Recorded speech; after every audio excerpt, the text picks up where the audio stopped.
அப்படி இன்னொரு பக்கம் வந்தீங்கன்னா அந்த கில்லி படத்துல செல்லம் செல்லம்னு சொல்லி பிரகாஷ்ராஜ் வந்து விஜய்க்கு ஆப்போசிட்டா ஒரு வில்லனா பண்ணியிருப்பாரு.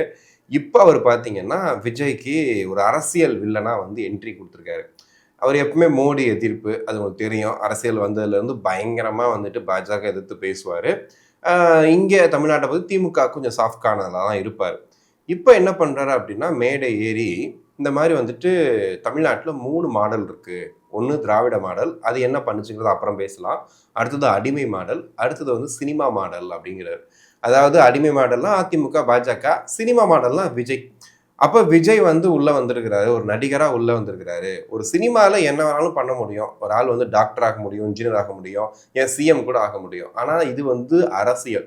இதுல எப்படி நீங்க பெரிய ஆள் ஆவீங்க? அப்படின்ற மாரி வந்து பேசியிருக்கிறாரு. அவரும் ஒரு சினிமா நடிகர் தான். அவரும் அரசியலுக்கு வந்திருக்கிறாரு. அவரும் பல போட்டிகள பார்த்திருக்கிறாரு.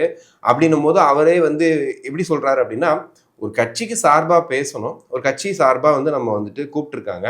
அவங்களுக்கு சார்பா பேசணும் அப்படின்றதுக்காக, இவ்வளவு நாட்கள் விஜய் செல்லம், விஜய் வந்து அப்படிப்பட்ட இப்படிப்பட்டவர்லாம் பேசிட்டு, இப்ப அரசியல் ரீதியா வரும்போது எதிர்க்கிறாங்க. அதாவது எதிர்த்து சில விஷயங்கள சொல்லணும்னு சொல்லி புஷ் பண்றாங்க. இவரு சொல்றாரு. அது எப்படி இருந்துச்சு அப்படின்னா, அப்ப இவ்வளவு நாட்கள் பார்த்த முகம் வேற, இப்ப பார்க்குற முகம் வேறயா? அப்படிங்கிற மாரி இருக்கு. அதுவும் கம்யூனிஸ்ட் மேடையில ஏறி நின்னுட்டு, இந்த மாதிரி அவரு பேசிட்டு இருக்காரு. அதாவது நடிகனா, நீ வந்து அரசியல் இதுவரைக்கும் நீ ஏதாவது பேசியிருக்கியா? நான் எவ்வளவு அரசியல் பேசியிருக்கேன். நீ ஏதாவது பேசியிருக்கியா? ஏன் இவ்வளவு நாள் அரசியல் பேசாம, இப்ப வந்து நீ அரசியல் பேசிட்டு இருக்க? இப்ப நீ வந்த உடனே சிஎம் ஆயிருவேன்னு சொன்னா அது எப்படி? அப்படின்ற மாதிரி பயங்கரமா பேசியிருந்தாரு.